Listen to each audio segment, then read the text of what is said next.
One of the rhetorical choices that Manuel Miranda used was he used euphemism in paragraph 8 when he was saying these are soon-to-be voters moving to Florida, to Texas, to South Carolina, to Pennsylvania, just in time for midterm elections. It's becoming increasingly clear that helping Puerto Rico is not just the right thing to do, it's also the politically smart thing to do. There he was kind of indirectly saying, like, if you don't help them, you're getting kicked out of office, like you're not coming back. Which, when midterm elections did happen this year, a lot of new people were elected in to help, that wanted to help Puerto Rico. Absolutely. So, in paragraph 6, he states, "We all have watched in horror how the death toll has been uncounted by perhaps 1,000 people, according to credible."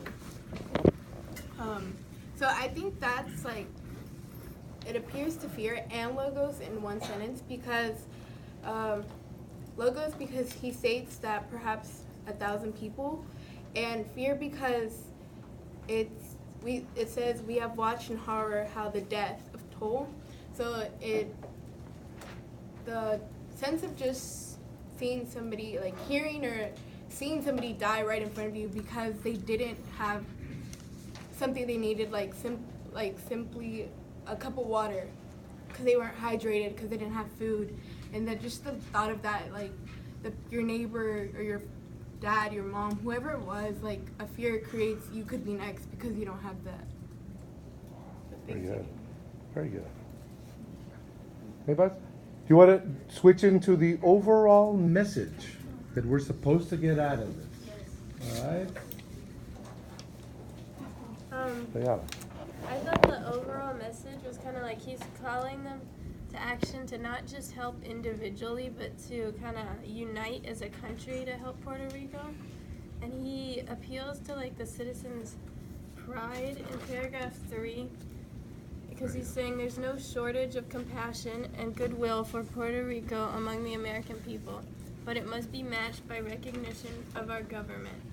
So it's basically saying like it's great that we all want to help individually, but it's not going to make as much of a difference as coming together and helping.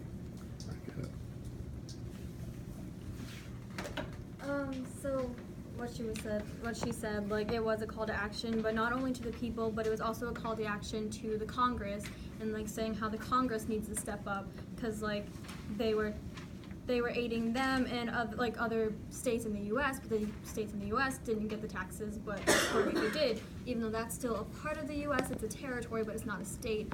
But they're still U.S. citizens, so like without the tax, they could have like gotten better, but the tax made it worse. Ah, very good. Taylor.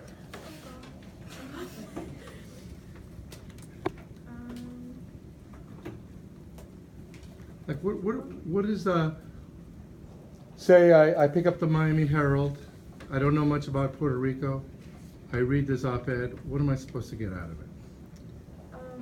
Basically, it's just like, I don't know, we need to make a change, because it's unjust what's happening in Puerto Rico, because like in paragraph 6, they say Puerto Rico receives only a small portion of the Medicaid funding that it would qualify for as a state. So, like,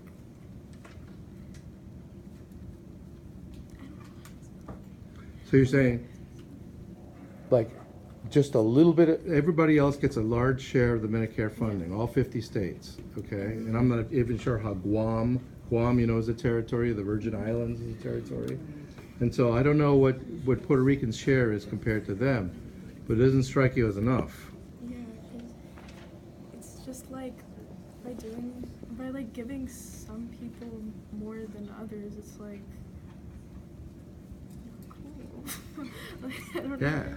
It's like, it's discrimination basically, because you're like putting some people over others. Like, that's not okay. You can't say that like our health is more important than the health of people in Puerto Rico. Like, it's it's not. Everyone should be considered equal. So, yeah. Excellent. All right.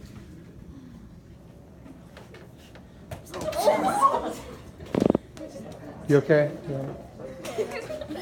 You must have a hard head. I'm sorry. I just wanted to help out with this question, saying like everyone else is right with like the way how the overall message is like saying how we must help Puerto Rico and saying how we must help like end like this end like Trump's term in his office, like saying how like the Puerto Ricos that go to the mainland must like vote him out, and he also uses like appeal of fear to like help convince everyone because he wants but not more like vaguely because he thinks like if Trump stays in office and like they don't like appeal him out or like if they don't take him out, like everything can go down like in like the time that it takes for Puerto Rico to be fixed would like take even longer than it should be. All right. Very good.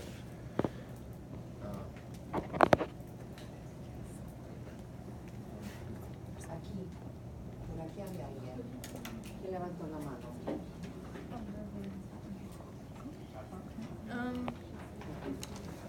I was thinking the same thing as Taylor, how she said that if we don't give them the same type of treatment, like it's not fair because in paragraph 6 it's talking about how 1,000 people is like the death toll has been increasing, and that's not fair because if we're getting like good health, they should also, and that means by just acting instead of just reading and doing nothing. Here, let's exchange. Aim this at me. No, you aim at me. All right. And then, all right. And all right, I don't know if you know the history of how the United States acquired Puerto Rico. Spanish-American War. Exactly. You know what the United States was, which territory the United States really wanted? Is it Cuba? Yeah, is it Philippines? Yeah. They got Cuba. I want to pay attention. Yeah. And so it's almost like, all right, I'll use the analogy is like second marriage, right? You're in love with a guy. You have to so you remarry that guy, but now you have to deal with his kids that were already there. And one of the kids is a trouble kid, right? He's Puerto Rico. And so now all of a sudden, because you wanted the Philippines, you have to take Cuba, Puerto Rico. Cuba, they sought their independence fairly shortly, okay? But now you have Puerto Rico. But you made a commitment that you will take care of Puerto Rico. There's a lot of times I'm sure you're quietly going, why did I take Puerto Rico? Right? Why did I take Puerto Rico? It costs a lot of money, but you did.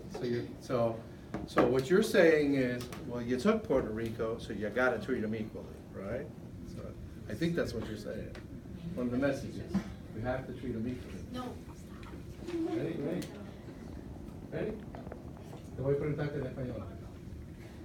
All right. Explíqueme un poquito que una persona que no sabe mucho de Puerto Rico. All right. Right. Okay. Una persona que no sabe mucho de Puerto Rico, que no sabe mucho de la gente latina, ¿qué deben aprender cuando terminan de leer este ensayo? Que Puerto Rico también es parte de Estados Unidos y que también necesita ayuda. Sí. ¿Y cuáles son las razones para no ayudar a Puerto Rico? Porque es mucho dinero y pues es un problema ahorita.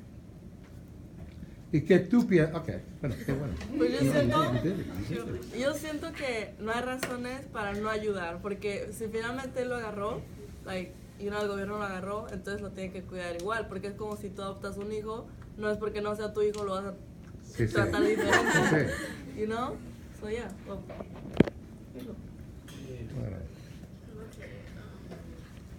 So over. No. So overall, he's just trying to ask, like, why? Like, what's up with you? Like, why you not doing anything? Why you treating this wrong? He just wants a reason why y'all treating them differently from Puerto Rico. And how does he use the rhetorical appeal? Okay, so he uses appeal to expert opinion. No. He does. He does, okay. Who are some of the important people that he cites in that article? He does, yeah. All right. No. If you can't answer this question, then your Cuban friend right next door to you have to answer it. Ready? All right. First, I'll ask you open-ended. All right. All right, I'm gonna throw one at you. Okay. What did your family think of Puerto Ricans being from Cuba? You know? I mean, they don't think too much because as like Caribbean people at like all the countries and stuff, we usually migrate to the same places. Like, you know, there's the Miami Cubans or there's New York Cubans. It's the same people. It's the same thing with Puerto Ricans, and we live amongst each other. And I don't know. I feel like just as such a large community, we need to have each other's backs, and we need to. I mean, if you have it, use your platform to help, which is what he's doing, and it's really good. But I don't know. I think that just need to have each other's backs. You know? All right. Not bad. What's our time right now? 5 minutes later. 5 minutes? All right, wait. Couple. I think the fact that he even cited President Trump when he said wipe that out and move on kind of thing, I think it really shows like he's even telling the reader like our government, like our head person in the government is even saying like he doesn't care, like he just wants to move on and go. So he's trying to help people understand that we need to figure out a way to get it done because obviously our head of the government doesn't care. So. Interesting. Yeah. Okay. So, like Victoria said, it does seem that President Trump is kind of like not helping them really, and it's just trying to like throw them away when they are a part of America and we should be helping them